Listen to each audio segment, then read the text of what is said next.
Hello friends, welcome back to my YouTube channel कहानियों की दुनिया विद पूजा। आज एक नई कहानी के साथ। आपको ये स्टोरी अच्छी लगी तो कमेंट्स करके ज़रूर बताएं, लाइक करें और शेयर करें और सब्सक्राइब करें मेरे चैनल को। पाप और पुण्य। किसी एक गांव में रमन नाम का एक चोर रहता था। वो पास के जंगलों से गुजरने वाले रास्तों पर आने जाने वाले मुसाफिरों को चाकू की नोक पर लूट लिया करता था। कभी कभी खतरा महसूस होने पर वह उन्हें मारने से भी कतरता नहीं था। उसका एक छोटा सा परिवार था, जिसमें उसकी पत्नी, एक बेटा, एक बेटी और उसका बूढ़ा बाप रहा करता था। रमन जब चोरी डकैती करता, इन सब के लिए कुछ न कुछ तोहफे खरीद कर ले जाता था। उसका पूरा परिवार भी जानता था कि वह जो सारी चीजें और पैसे लाता है वह चोरी और डकैती के होते हैं। एक दिन रमन ने एक बूढ़े आदमी को लूट लिया। वह बूढ़ा आदमी रमन के आगे बहुत गिड़गिड़ाया है। उसने रमन से कहा कि यह पैसे वह उसकी बेटी की शादी के लिए दूसरे गांव से उधार लाया है। कृपया करके वह उन्हें न लूटे, वरना वह अपनी बेटी की शादी नहीं कर पाएगा। लेकिन रमन को इस बात से कोई फर्क नहीं पड़ता था, इसलिए रमन ने उस बूढ़े आदमी को धक्का मार दिया और उसका सारा पैसा छीन कर अपने घर लौट आया। घर पहुंचने पर रमन के पिता ने उससे पूछा कि आज कहाँ से आ रहे हो। तब रमन ने उन्हें बताया कि आज उसने एक बूढ़े आदमी के पैसे लूटे हैं, जो अपनी बेटी की शादी के लिए पैसे उधार लेकर अपने घर जा रहा था।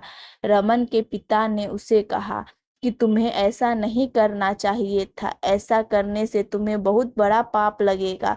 तुम्हें अब चोरी चकारी और डकैती छोड़ देनी चाहिए और कोई मेहनत का काम करके पैसे कमाना चाहिए। तब रमन अपने बाप पर गुस्सा हो गया। उसने कहा, आपके मुंह में यह बातें शोभा नहीं देती, क्योंकि मुझे चोरी चकारी और डकैती सिखाने वाले आप ही हैं। अब आप मुझे ज्ञान मत दीजिए।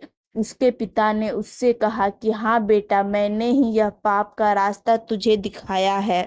अगर जब मुझे इस बात का एहसास हुआ कि यह रास्ता गलत है, तो मैंने भी तो अपने बुरे काम करने छोड़ दिए। तुम भी जितनी जल्दी हो सके छोड़ दो, नहीं तो आगे जाकर बहुत पछताओगे।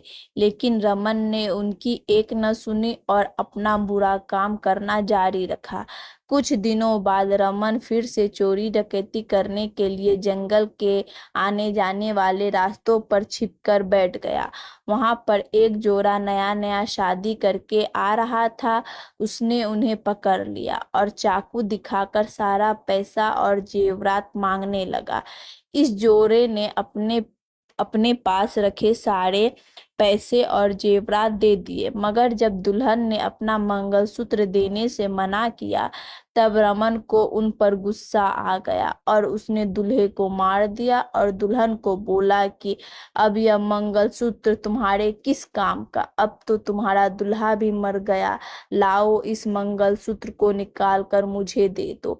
नई नई शादी करके आई दुल्हन अपनी आंखों के सामने अपने पति को मरता हुआ देख खुद भी सदमे से मर गई। यह सब घटना जब हो रहा था, तब पास के पेड़ के नीचे बैठा साधु ये सब देख रहा था। साधु ने रमन को अपने पास बुलाया और उससे कहा कि तुम्हें इतना मूल्यवान मनुष्य जीवन मिलता है और तुम इसे इतना भयंकर पाप करके व्यर्थ कर रहे हो। तुम एक ईमानदार भरी जीवन क्यों नहीं जीते। तब रमन ने उससे कहा, यह मैं अपने लिए नहीं करता, मैं अपने परिवार के लिए करता हूँ।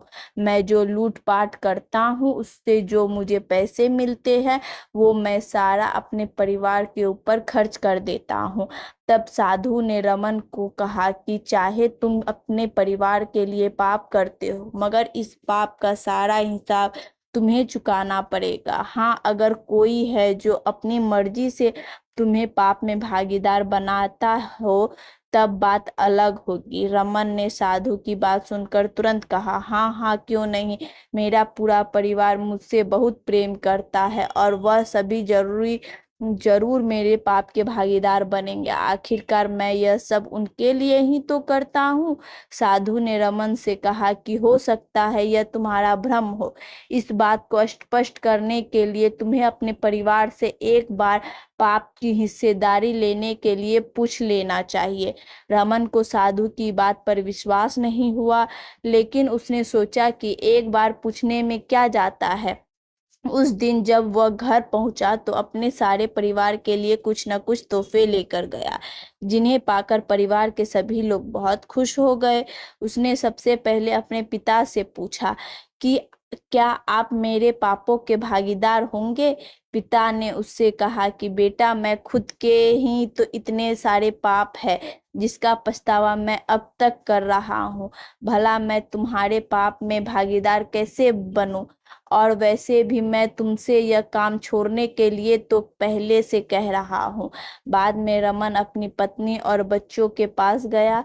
अपनी पत्नी और बच्चों से भी यही सवाल किया कि क्या वह उसके पाप के भागीदार बनेंगे। तब उसकी पत्नी और बच्चे ने उससे कहा कि आप जो कुछ भी करते वो हमारे लिए नहीं करते, बल्कि आप इसलिए करते हैं क्योंकि आपकी वह जिम्मेदारी है। आप अपनी जिम्मेदारी चोरी डकैती करके पूरी करो। हमने ऐसा कभी नहीं कहा। वह पूरी तरह आपका फैसला है। इसलिए इससे मिलने वाले पाप में हम आपके भागीदार कैसे बने।